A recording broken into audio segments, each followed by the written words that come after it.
अब नहीं देंगे तो मिलेगा क्या? ये प्रकृति का अपना एक नियम है। ये यथा प्रपद्यन्ते कांस्तथे भजाम्यहम्। भगवान भी यही कहते हैं, जो जिस भाव से मेरा यजन स्मरण करता है, मैं उसी के भाव का मूल्यांकन करके उसी के अनुरूप उसको फल प्रदान कर देता हूँ।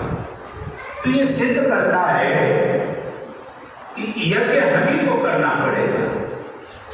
देवताओं की प्रसन्नता के लिए हम प्रायः देव यज्ञ करते हैं। जैसे वेद में कहा गया है, यज्ञ से आपको क्या प्राप्त होता है? बोले यज्ञात् भवत् पर्जन्यः। यज्ञ देवताओं को प्रसन्न करने का या उनको पुष्ट करने का एक बड़ा सुदृढ़ साधन है। देवता कैसे पुष्ट होंगे? तो कई नास्तिक बोले देवता होते नहीं है तो पुष्ट क्या होंगे? और नास्तिकों की तो अपनी विचारधारा है। उनसे अगर पूछो तीसरी पीढ़ी में आपके बाबा जी थे, तो हो सकता वो भी कह सकते हैं कि बाबा जी थे ही नहीं। अच्छा, बाबा जी नहीं थे तो तुम्हारे पिताजी कहाँ से आए? तो ये भी कह सकते हैं पिताजी भी नहीं थे तो फिर तुम कहाँ से आए? एक सृष्टि का अपना एक नियम है। तो देव वही है, टिक धातु से देव शब्द की उत्पत्ति होती है, जिसका अर्थ है देना।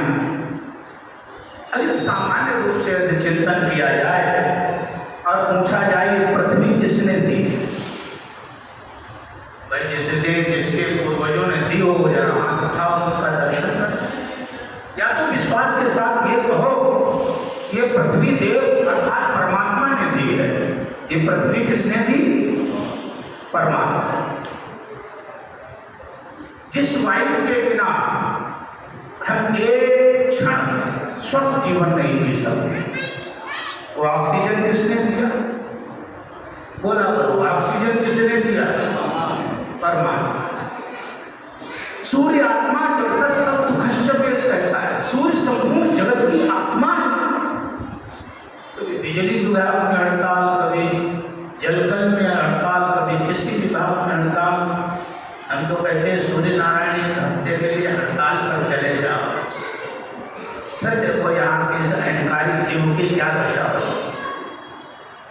नास्तिक भी जिसको मानता है सूर्य आत्मा है, और आत्मा के बिना जैसे शरीर का कोई मूल्य नहीं है, ऐसे ही संपूर्ण जगत की आत्मा सूर्य है, और सूर्य के बिना भी इस संसार का कोई अस्तित्व नहीं है। और बात मन से सुनिएगा, चंद्रमा देवता क्यों? चंद्रमा देवता कैसे? सूर्य हमें रश्मियां प्रकाश देकर चैतन्यता प्रदान करता है, तो चंद्रमा हमको पुष्टि प्रदान करके वनस्पतियां प्रदान करता है। और ये दोनों हमारे जीवन के लिए बहुत मूल्यवान है। ये हमारे जीवन का आधार है। इसलिए वेद में कहा गया सूर्यात्मा जगतस्तस्तु कश्च सूर्य देवो भव चंद्र देवो भव वायु देवो भव। संसार की सृष्टि में परमात्मा ने जो भी रचा है वो संपूर्ण जगत के कल्याण के लिए, हित के लिए, इसकी पुष्टि के लिए रचा है। लेकिन ईमानदारी से बताओ, इतना सब कुछ परमात्मा ने दिया, लेकिन आपसे कभी कोई टैक्स लिया? कभी भगवान के यहाँ से आपको कोई रसीद आई कि सेंट्रल गवर्नमेंट का वैकुंठ धाम की रसीद